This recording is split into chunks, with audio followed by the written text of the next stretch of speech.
People of Earth, we have come to upgrade your cosmic consciousness. DNA activation ready. In 3, 2, 1.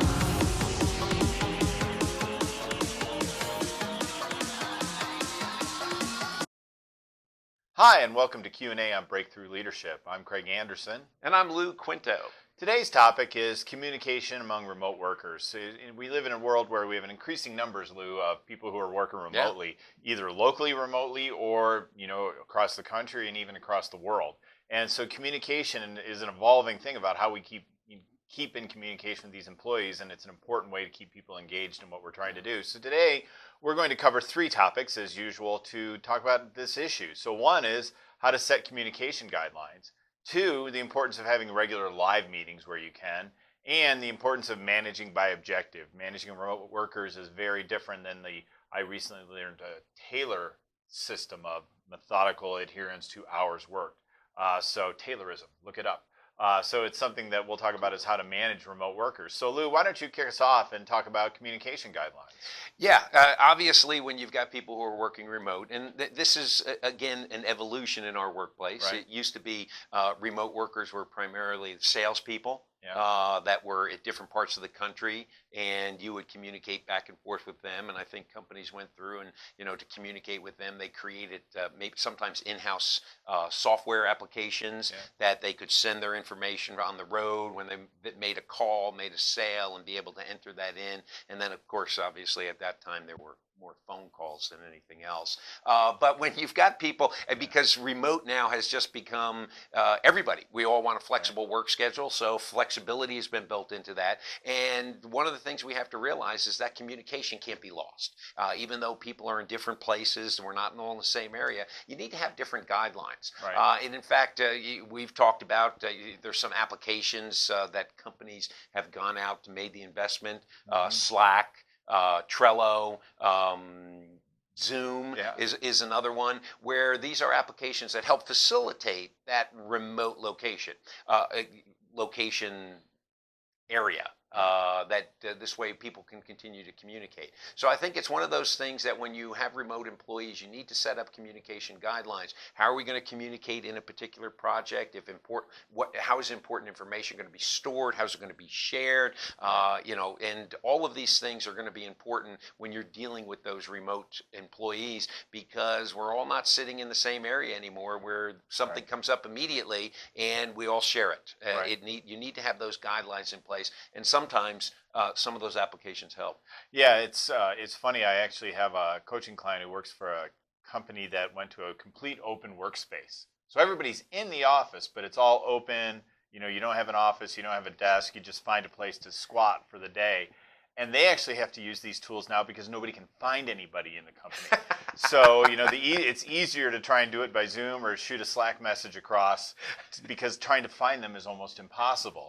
And he actually told me because they haven't thought through some of those things, the email traffic has jumped exponentially because they created the open workspace but didn't think through how it would impact communication. So, so that's actually kind of in a closed space that deals with this issue. But you really need to think through how you want to manage a remote workforce.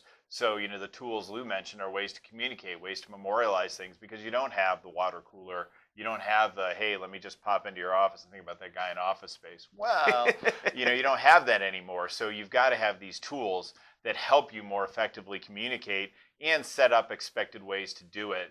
I can think of companies I worked for where, as this was evolving, some people say, well, I bought a license for this. Well, I bought a license for this. And people are communicating a lot of different platforms. Yeah. So coming into one platform and one way of doing things is important, because, again, it's not like, the old days where the only remote people were salespeople. Right. And, they would call in and, maybe even dictate over a tape and send it in to get their call reports done. So, it's changed dramatically. So it's important to have standards of what you're going to do. And you just brought up a big point, is that even though you're working remote, you don't want to feel like you're on an island.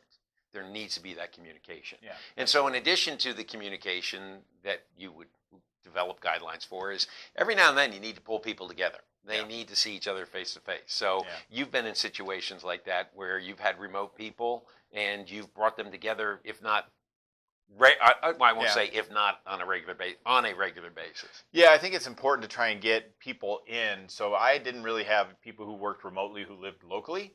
Um, I wasn't willing to do that because I just wasn't there yet, and I lost an employee over it actually. But we did have people who worked in other states, and we always tried to make an effort in the budget to bring them in a couple times a year, Right. to get the flavor of being in the office, to actually start deepening some of the relationships they have, and to feel like they're part of a larger whole. But you can't do that all the time. No. But it's important, I think, to have some expectations around getting people in for live meetings, even if it's a remote local workforce, right? Maybe it's, hey, when we have these meetings, we'd like everybody in for these things. Right. And maybe that's just my age talking, and maybe that's not necessarily a crucial thing, but I do feel like, building that consensus can help in having people in. Maybe it's not you have to be in every Thursday, Right. but it's, hey, when we have these events, we'd like to have people here for them. So. Yeah.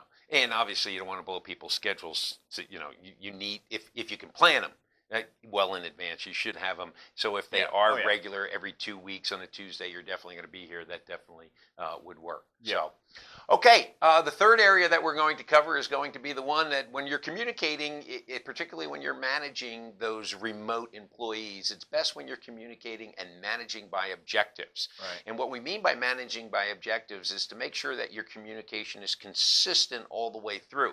And so when someone on your team is remote, what you might want to do is sit down with that person and create, here are the things that need to be done over the next month, over the next 2 months, Right. and then create those milestones that you are going to be checking in with, so that when you are communicating with them, you're communicating with them about the milestones and the progress that's taking place. And so that's what we mean by communicating by objectives or managing by objectives. Well, no, communicating by objectives is good too. So that this way, every time you pick up the phone, or whether you're sending a communication, an email, or jumping in on Trello or something along those lines, Zoom, you have a specific agenda that you're talking to that person about that keeps them focused on what their part of the plan needs to be accomplished. Yeah, I think, as we've gone more and more to a remote workforce, what you realize is, the blessing and the curse of working remotely is, you're always at work.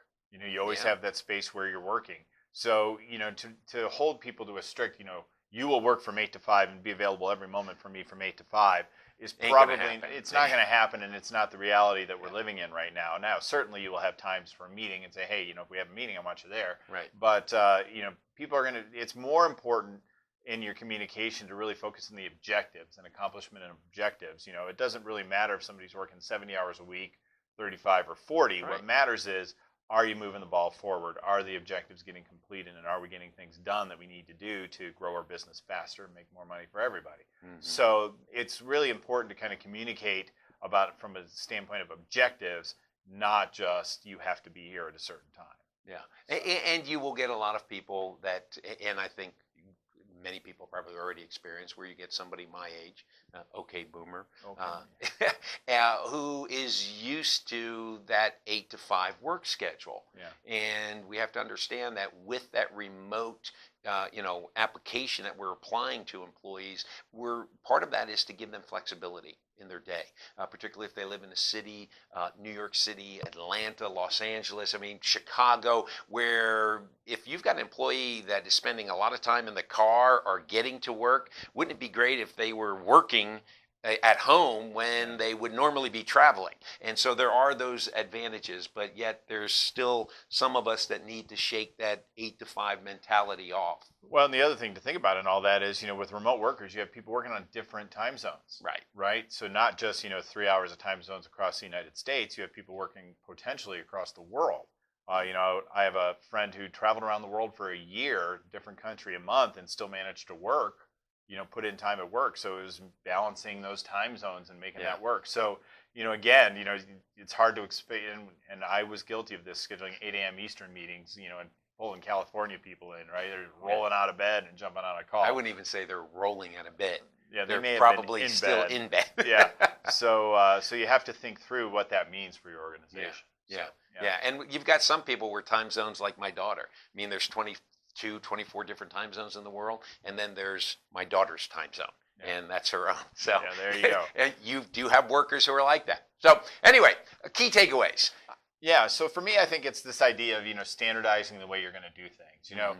The more loose you are with things like remote workers, which I think is important because that's how, people want to work today. And that's not just kind of the millennial new leader generation. No, This is it's across the board. Mhm. So you have to find ways to accommodate it. But within that flexibility, you need that standardized framework for how you're going to get things done. Yeah. And setting up, and again, the objectives and really focusing on, the more freedom you have, the more structure you need to create Yeah.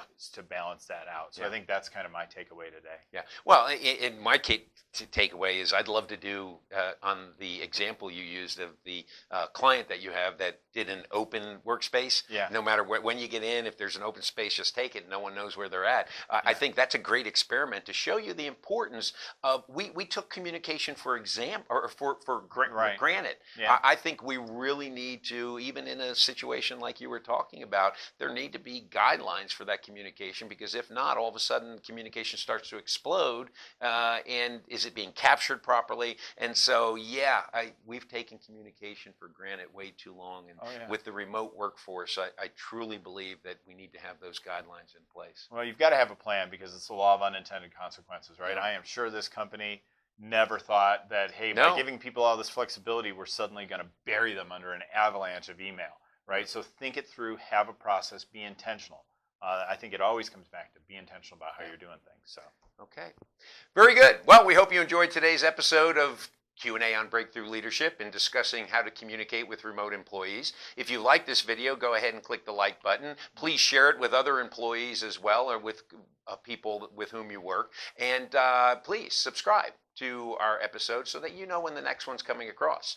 Again, thanks for tuning in. My name is Lou Quinto. And I'm Craig Anderson.